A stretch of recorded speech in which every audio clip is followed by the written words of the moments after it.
नमस्कार, स्वागत है आप सभी का। न्यूज इंडिया देख रहे हैं आप और आपके साथ मैं हूं नितिशा बंसल। इस बुलेटिन में हम बात करेंगे पहाड़ की, उत्तराखंड की। सबसे पहले एक बड़ी खबर इस वक्त नैनीताल हाईकोर्ट की हम बात कर रहे हैं। नैनीताल हाईकोर्ट ने उत्तराखंड सरकार से जानकारी मांगी है। सांसदों और विधायकों के खिलाफ आपराधिक मुकदमों का ब्यौरा मांगा गया है नैनीताल हाईकोर्ट के द्वारा। उच्च न्यायालय ने सरकार को 3 मार्च का समय दिया है। मामले में 3 मार्च को अगली सुनवाई होनी है। सुप्रीम कोर्ट के आदेश के बाद कार्रवाई में जुट गया है उच्च न्यायालय। तो ये बड़ी खबर हम आपको बता रहे हैं। नैनीताल हाईकोर्ट ने ब्यौरा मांगा है। तमाम सांसदों और विधायकों के क्रिमिनल रिकॉर्ड्स का ब्यौरा मांगा गया है। नैनीताल हाईकोर्ट ने उत्तराखंड सरकार से ये जानकारी मांगी है। जितने भी आपराधिक मुकदमे दर्ज हैं सांसदों और विधायकों के खिलाफ, उसका ब्यौरा देने को कहा गया है। 3 मार्च तक का समय न्यायालय की तरफ से सरकार को दिया गया है।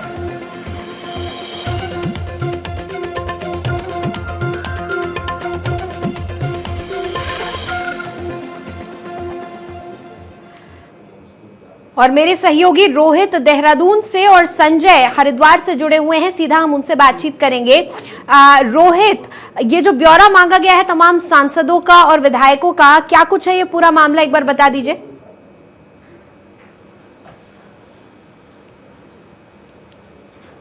नितिशा, इसके पहले भी कोर्ट के द्वारा जो है विधायकों और सांसदों के ऊपर आपराधिक मामले दर्ज हैं क्या, इन तमाम मसलों को लेकर सरकारों से जो है जवाब तलब किया गया है। हाँ। लेकिन कोई मुकम्मल जवाब जो है अभी तक कोर्ट को नहीं मिला है।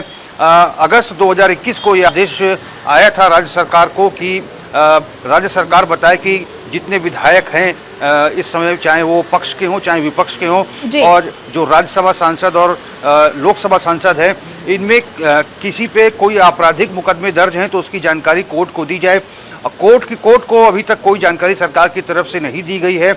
उच्चतम न्यायालय, सर्वोच्च न्यायालय जो है, उसकी तरफ से उच्च न्यायालय को आदेशित किया गया है कि जल्द से जल्द राज्य सरकार को आदेश दिया जाए कि वो 3 मास तक जो है तमाम जो विधायक हैं, सांसद हैं, राज्यसभा सांसद हैं, इनके ऊपर क्या कोई आपराधिक मामले दर्ज हैं, इसकी जानकारी दी जाए। और साथ में कोर्ट ने यह भी कहा, हाई कोर्ट ने, कि अमूमन ये होता है कि राज्य सरकार जो होती है वो जो विधायक या सांसद होते हैं उन पर लगे जो केस है उनको वापस ले लेती है, उनको रद्द कर देती है। तो उच्च न्यायालय ने यह भी कहा है कि सरकार के पास इतना ये अधिकार नहीं है कि वो यदि कोई आरोपी नेता है तो उसके ऊपर से कोर्ट को केस को ख़त्म कर दे।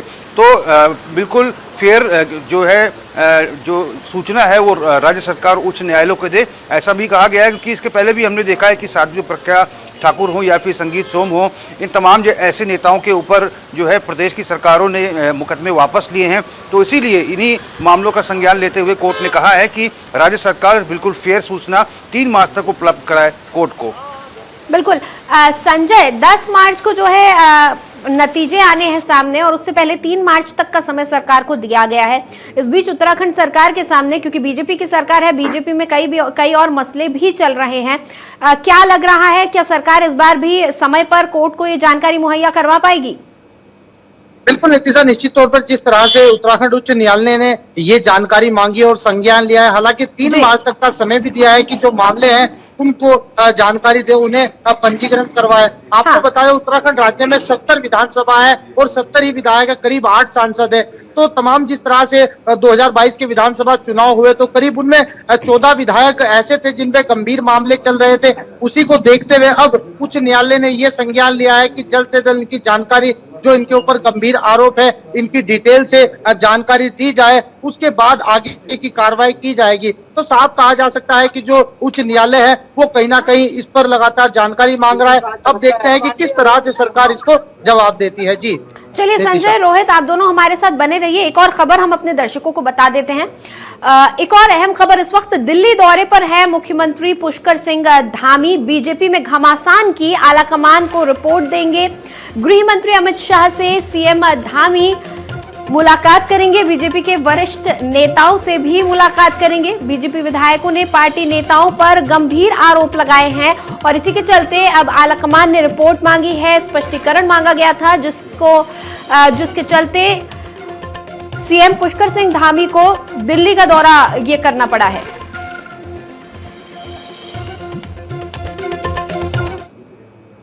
इसके साथ ही मदन कौशिक के फर्जी ट्वीट को लेकर घमासान तेज हो गया है। बीजेपी प्रदेश सोशल मीडिया ने केस दर्ज करवाया है। प्रदीप नाम के व्यक्ति के खिलाफ एफआईआर दर्ज करवाई गई है। बीजेपी के प्रदेश अध्यक्ष मदन कौशिक के फर्जी ट्वीट के मामले में नया मोड़ आ गया है और बीजेपी प्रदेश सोशल मीडिया प्रभारी ने इस मामले में पुलिस में शिकायत दर्ज कराई है। आपको बताते चले कि पिछले दिनों प्रदेश अध्यक्ष मदन कौशिक का एक फेक ट्वीट वायरल हुआ था, जिसमें उनके द्वारा उत्तराखंड में पार्टी की हार की नैतिक जिम्मेदारी लेते हुए इस्तीफे की बात कही गई थी। इसके बाद राजनीतिक गलियारों में ये चर्चाएं तेज हो गई थी। वहीं उत्तराखंड बीजेपी के प्रदेश सोशल मीडिया प्रभारी ने देहरादून एसएसपी को पत्र लिखकर प्रदीप नाम के व्यक्ति के खिलाफ कार्रवाई करने और प्रदेश अध्यक्ष की छवि धूमिल करने के आरोप के साथ ही कार्रवाई की मांग की है। और लगातार मेरे साथ मेरे सहयोगी संजय और रोहित बने हुए हैं, उनसे हम बातचीत कर लेते हैं।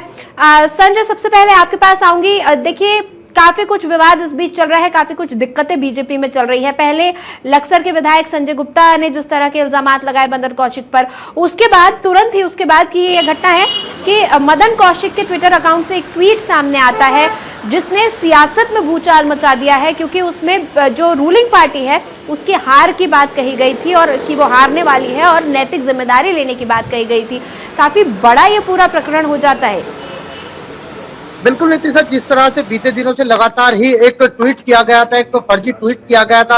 हालांकि भारतीय जनता पार्टी के प्रदेश अध्यक्ष की एक फर्जी आईडी बनाकर उनका ट्वीट था और उस ट्वीट में साफ लिखा गया था कि इस बार भारतीय जनता पार्टी उत्तराखंड में हार रही है और मैं इसी बात को देखते हुए इस्तीफा देता हूं। तो कई दिनों से जो राजनीतिक गलियारे थे उनमें चर्चा बनी हुई थी। हालांकि बीते दिनों भी आपने देखा है कि हरिद्वार से जो लक्सर से भाजपा के प्रत्याशी हैं संजय गुप्ता, उनका भी एक वीडियो वायरल हुआ था। उन्होंने भी एक प्रदेश अध्यक्ष पर एक गंभीर आरोप लगाया था कि कहीं ना कहीं मुझे हराने का काम किया है और मुझे ही नहीं, उत्तराखंड की कई विधानसभाओं पर वो अन्य दलों के साथ मिलकर जो पार्टी के प्रत्याशी है उनको हराने का काम कर रहे हैं। तो कहीं ना कहीं इसमें नया मोड़ आया। हालांकि एक व्यक्ति पर एफआईआर भी दर्ज हुई है, इसमें एसआईटी की टीम जांच करेगी। हालांकि साफ देखा जा सकता है कि जो साइबर क्राइम में ये आता है और टीम अब किस तरह की कार्रवाई करती है और आगे से किस तरह से और किसके खिलाफ एक्शन लिया जाएगा। जी रोहित, ये जो एफआईआर दर्ज करवाई गई है, प्रदीप नाम के शख्स का नाम आ रहा है जिस व्यक्ति के बारे में बात करी जा रही है, ये फर्जी ट्वीट उन्होंने किया है। कौन है ये प्रदीप? क्या जानकारी मिल पाई है आपको? प्रशासन क्या कुछ कर रहा है? जी देखिए नितिशा, इससे पहले हमने देखा है कि लक्सर से विधायक जो संजय गुप्ता हैं, भारतीय जनता पार्टी के कद्दावर विधायक हैं, वो प्रदेश अध्यक्ष के ऊपर आरोप लगाते हैं। उसके बाद कैलाश गहतोड़ी जब पावर से जो प्रत्याशी बनाए गए विधायक रह चुके हैं, वो संगठन के ऊपर आरोप लगाते हैं कि उन्हें चुनाव में हराने का प्रयास किया गया। और इसके साथ ही हरभजन सिंह चीमा जो कि बहुत पुराने विधायक हैं और जीतते हुए आ रहे हैं, काशीपुर से आते हैं, इस बार पार्टी ने उनको प्रत्याशी बनाया है और उन्होंने भी आरोप लगाया है कि भीतरघात हुआ है, पार्टी के लोगों ने ही हराने का प्रयास किया है। और उसके बाद एक जो ट्वीट निकल के आता है और बाद में ये मालूम चलता है कि वो फर्जी ट्वीट है, जिसमें कहा जाता है कि उत्तराखंड में बीजेपी हार रही है, इसकी वजह से प्रदेश अध्यक्ष मदन कौशिक इस्तीफा देने जा रहे हैं और मुख्यमंत्री पुष्कर सिंह धामी की लालसा ने भाजपा को डुबो दिया है। तो बाद में इसकी जांच की गई तो प्रदीप नाम का एक शख्स है जिसने जो ये है सोशल मीडिया पे ट्वीट किया है मदन कौशिक के नाम से। तो अभी तो भारतीय जनता पार्टी के जो सोशल मीडिया के प्रदेश प्रमुख हैं शेखर वर्मा, उनकी तरफ से पुलिस में मुकदमा दर्ज कराया गया है कि प्रदीप नाम के इस शख्स ने ये फर्जी ट्वीट किया है। हालांकि अभी पुलिस जांच में जुटी है और ये नहीं मालूम चल पा रहा है कि इस व्यक्ति ने किसी शरारत के तहत इस ट्वीट को किया है या इसका कनेक्शन किसी राजनीतिक दल से है या किसी राजनीतिक दल के कहने यानी अभी पता लगाना बाकी है कि आखिर ये शख्स कौन है और क्या इसका मोटिव था। संजय और रोहित, आप दोनों नजर बनाए रखिएगा, आगे भी आपके साथ हम जुड़ेंगे। फिलहाल एक और बड़ी खबर आ रही है, उत्तराखंड बीजेपी ने कांग्रेस को सत्ता का लोभी बताया है। जनता का जनादेश ईवीएम में हो गया है कैद। कांग्रेस में मुख्यमंत्री की दौड़ शुरू हो गई है और कांग्रेस को जनता पर भरोसा नहीं है, ये बयान सामने आया है। मनवीर सिंह ने यह बयान दिया है। उत्तराखंड बीजेपी ने कांग्रेस को सत्ता का लोभी बताया है। बीजेपी के प्रदेश मीडिया प्रभारी मनवीर सिंह ने कहा कि अभी जनादेश ईवीएम में है और कांग्रेस में मुख्यमंत्री की दौड़ शुरू हो गई है। उन्होंने कहा कि कांग्रेस के वरिष्ठ नेता हरीश रावत तो अपनी पार्टी को चेतावनी तक दे चुके हैं कि मुख्यमंत्री ना बनने पर वो जनता के बीच ना रहकर घर बैठेंगे। उन्होंने कहा कि साफ है कि जिन जन सरोकारों की बात कहने वाले हरीश रावत भी कुर्सी की ही लड़ाई लड़ रहे थे। मनवीर सिंह ने कहा कि बेसब्र कांग्रेस को अपने फैलाए हुए भ्रम और षड्यंत्र पर भरोसा है और जनता पर भरोसा नहीं है। कांग्रेस झूठ और पाखंड के भरोसे मैदान में थी और बीजेपी विकास कार्यों को लेकर जनता के बीच पहुंची, जिसको जनता ने आशीर्वाद दिया है। जी, और कांग्रेस क्या कहती कि कांग्रेस और कांग्रेस के नेता सारे सत्ता लोग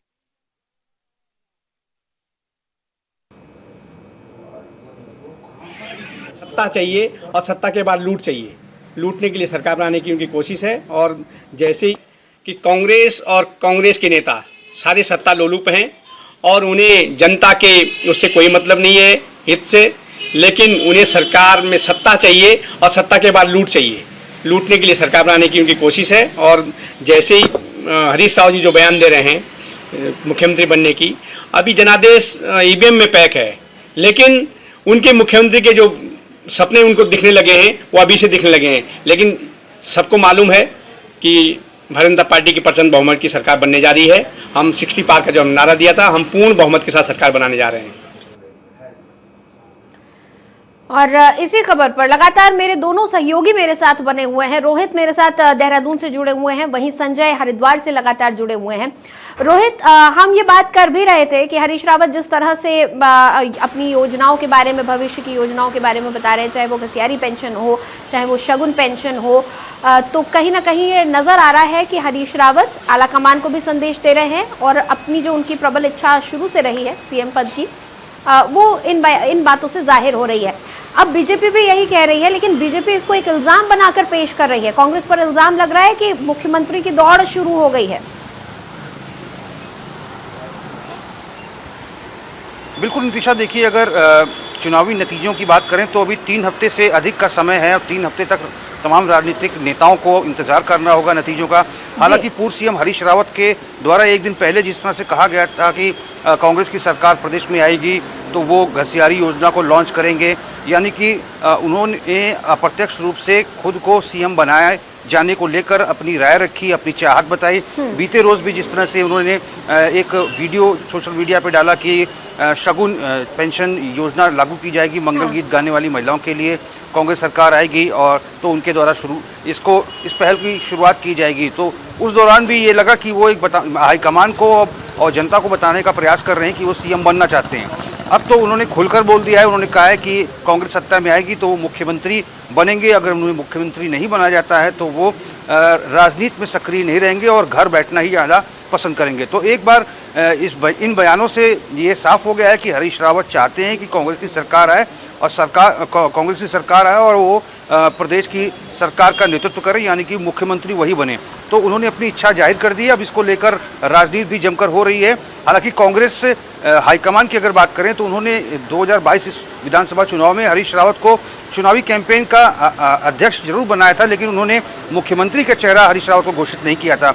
अब हरीश रावत शायद इन बयानों के जरिए हाईकमान तक ये संदेश पहुंचाना चाहते हैं कि मैं सीएम बनना चाहता हूं। चूंकि उनकी उम्र भी बहुत ज्यादा हो गई है तो ये उनका आखिरी कार्यकाल राजनीति का और हर कोई समझा चाहता जा रहा है कि उसका किसी भी फील्ड में करियर हो, वो उसको आगे बढ़ाना ही चाहता है। संजय, देखिए जिस तरह के बातें हरीश रावत कर रहे हैं, जिस तरह के संदेश कांग्रेस आलाकमान को वो भेजने की कोशिश कर रहे हैं अपने बयानों के जरिए, कहीं ना कहीं जो मौजूदा सीएम है धामी, वो भी इसी तरह की बात कर रहे हैं, वो भी यूनिफॉर्म सिविल कोड लाने की बात कर रहे हैं। निश्चित तौर पर भले ही अभी परिणाम नहीं आए हो, लेकिन उससे पहले दोनों ही पार्टी, भारतीय जनता पार्टी और कांग्रेस पार्टी, यह दावा कर रही है कि इस बार सत्ता उनके हाथों में हो। जैसे आपने देखा है कि बीते दिनों पूर्व मुख्यमंत्री हरीश रावत ने एक बयान दिया था और उसमें कहा था कि मेरी मां का एक सपना था कि जो महिलाएं होती है, घसियारी पेंशन जैसी योजना, उनके लिए मैं कुछ करने का इरादा है। हालांकि उसके बाद उनका एक और बयान आया, उन्हें कहा जो गीतकार महिला है उनके लिए भी सगुन पेंशन देने की बात कही है। तो कहीं ना कहीं उनका दो तरफ इशारा था। एक और जहां आलाकमान पर ये संदेश भिजवाने का प्रयास कर रहे हैं कि इस बार अगर उत्तराखंड में कांग्रेस की सरकार आती है तो कहीं ना कहीं मुख्यमंत्री उनको बनाया जाए। तो वही जनता से भी ये कहना चाहते हैं कि वो कहीं ना कहीं इस बार मुख्यमंत्री बनकर बिल्कुल जनता साफ के लिए तौर कुछ पर करना सीधा चाहते हैं। संदेश है दोनों के ही लिए, और इसी बात को अब बीजेपी और मुद्दा बना रही है। वो बता रही है कि कांग्रेस में किस तरह से घमासान मचा हुआ है। आप दोनों हमारे साथ बने रहिएगा। एक और अहम खबर की तरफ हम बढ़ते हैं। हल्द्वानी में बीजेपी प्रदेश महामंत्री सुरेश भट्ट ने बीजेपी ऑफिस पर मीडिया से मुलाकात की और यहां उन्होंने कहा कि उत्तराखंड में लोकतंत्र पर्व समाप्त हो गया है और इसी पर्व को सफल बनाने के लिए कार्यकर्ताओं की अहम भूमिका भी रही है। इसके साथ ही मतदाताओं का आभार जताया। वहीं सुरेश भट्ट ने बताया कि जिस प्रकार से इस बार मतदाता प्रतिशत बढ़ा है और लोगों का रुझान बीजेपी के प्रति दिखाई दिया, इससे साफ होता है कि 10 मार्च को बीजेपी की सरकार बनेगी और रुके हुए सारे काम पूरे कराए जाएंगे। इसके साथ ही उन्होंने कांग्रेस पर निशाना साधते हुए कहा कि कांग्रेस की हार होगी।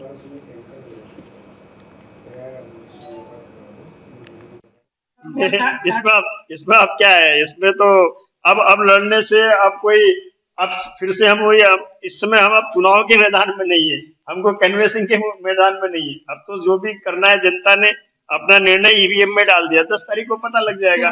हाँ, लोगों का माहौल, जिस प्रकार से लोगों ने मत दिया है, जिस प्रकार से लोगों का माहौल था, जिस प्रकार से मातृशक्ति ने वोटिंग की है, उससे हम आश्वस्त हैं कि हम पुनः सरकार।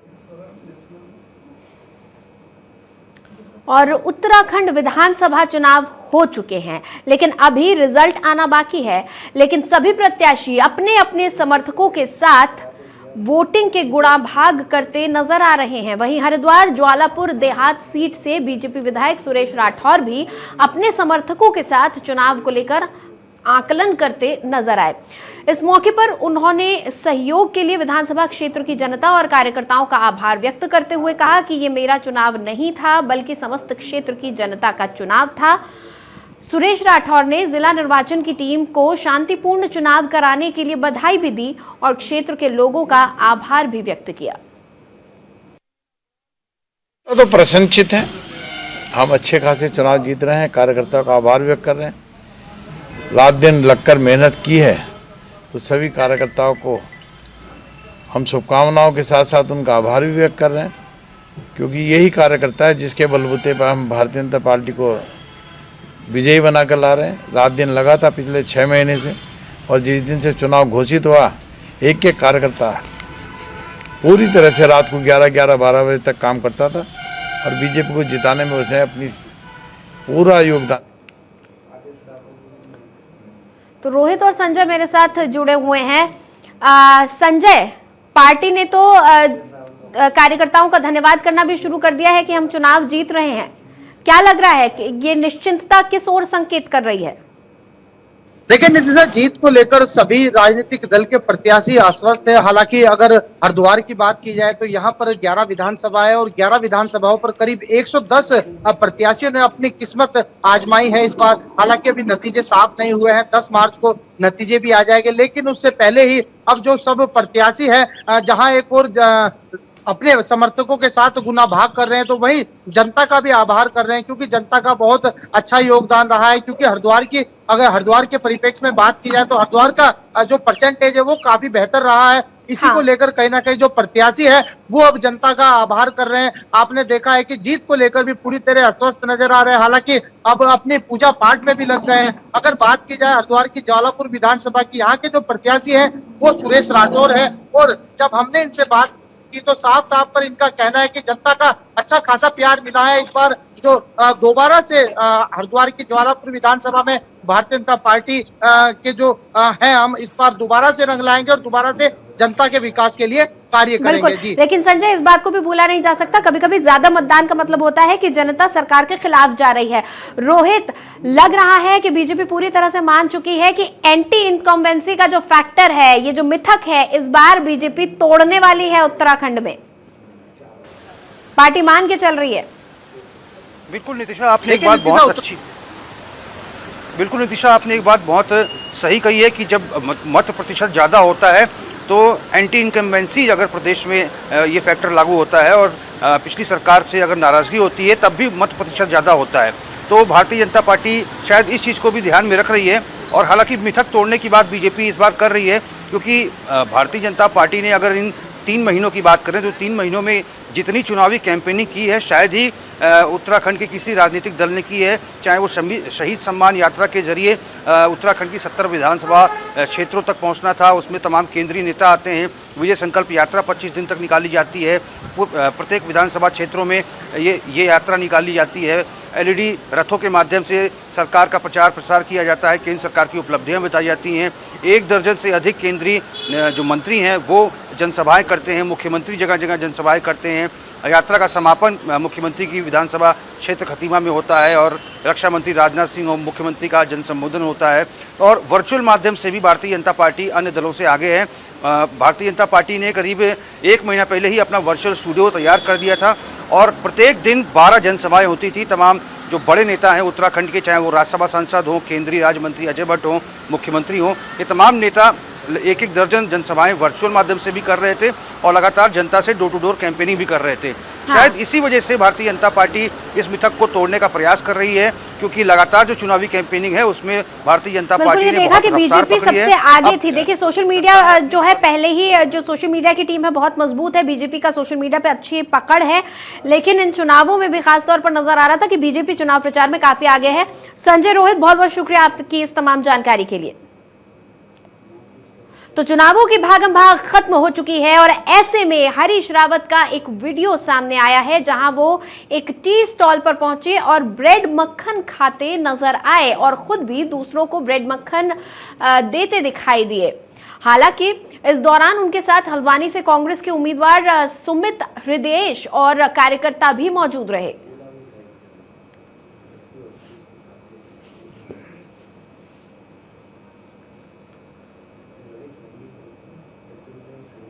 उधर धर्मनगरी हरिद्वार में हुई धर्म संसद का विवाद अभी भी थमने का नाम नहीं ले रहा है। जहां धर्मनगरी में हुई धर्म संसद के आयोजक रहे स्वामी यतीश्वरानंद 15 फरवरी को हरिद्वार की जिला न्यायालय में जमानत उन्हें मिल गई थी, जिसके बाद आज जेल से रिहा हुए और रिहा होने के तुरंत बाद स्वामी यति नरसिंहानंद हरिद्वार के सर्वानंद घाट पर दोबारा से तपस्या पर बैठ गए हैं।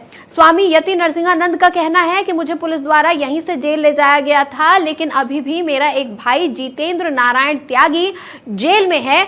जब तक वो जेल से नहीं रिहा होता है तब तक मैं इसी घाट पर तपस्या पर बैठा रहूंगा।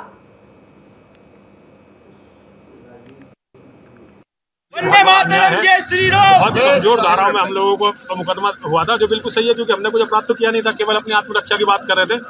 जब तक जितेंद्र त्यागी जी बाहर नहीं आते तब तक मैं इसे अपनी रिहाई नहीं मानता और मैं अभी सर्वानंद घाट पर जा रहा हूँ और मैं वहीं बैठा रहूँगा जब तक वो नहीं आते। मैं उनका बाहर वहीं पे बैठ के इंतजार करूँगा। आप सर्वानंद घाट पे भी बैठे? हाँ, मैं सर्वानंद घाट चला जाऊँगा, यहाँ से क्योंकि वहीं से मुझे पुलिस उठा कर आई थी, मैं वहीं चला जाऊँगा और जब तक भाई साहब बाहर नहीं आते, जितेंद्र त्यागी जी बाहर नहीं आते, मैं कहीं नहीं जाने वाला, मैं वहीं बैठूँगा। नहीं, देखिए मैं अन्न त्याग दूंगा, जल तो मैं लेता रहूँगा और मैं अपने भाई का इंतजार करूँगा, मैं उसके बाद जाऊँगा। ये मेरा कोई राजनीतिक को नहीं है, नहीं मैं प्रोटेस्ट कर रहा हूँ, लेकिन ये मेरा अपना प्रायश्चित करने का तरीका है। हम उस आदमी को बचा नहीं सकते जो हमारे विश्वास पर सनातन धर्म में आया और मैं जेल से मैंने अकेला छोड़ के जा रहा हूँ। इस बात का मुझे बहुत दुख है।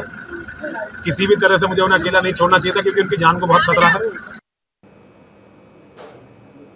छोटे से ब्रेक के लिए रुक रहे हैं, कहीं मत जाइएगा।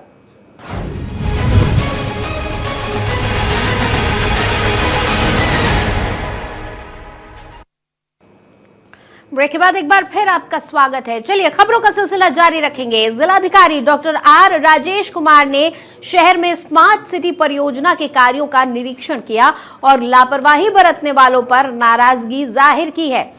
जिलाधिकारी ने अधिकारियों को निर्देश देते हुए कहा कि कार्यों को जल्द से जल्द पूरा किया जाना चाहिए और कार्य में किसी प्रकार की लापरवाही बर्दाश्त नहीं की जाएगी, क्योंकि वो हर रोज कार्यों की समीक्षा करेंगे।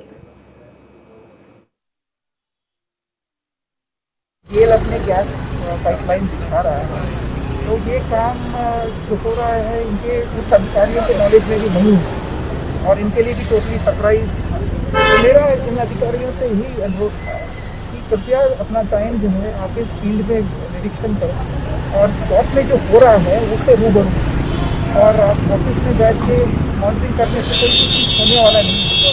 और फील्ड की वास्तविकता जो है बिल्कुल अलग है और फील्ड में जब तक हम लोग आगे नहीं देखेंगे, मॉनिटर नहीं करेंगे फील्ड लेवल पे, तो कोई और इस बुलेटिन में फिलहाल इतना ही। मुझे दें इजाजत, लेकिन एक छोटे से ब्रेक के बाद भी न्यूज इंडिया पर खबरों का सिलसिला लगातार जारी है।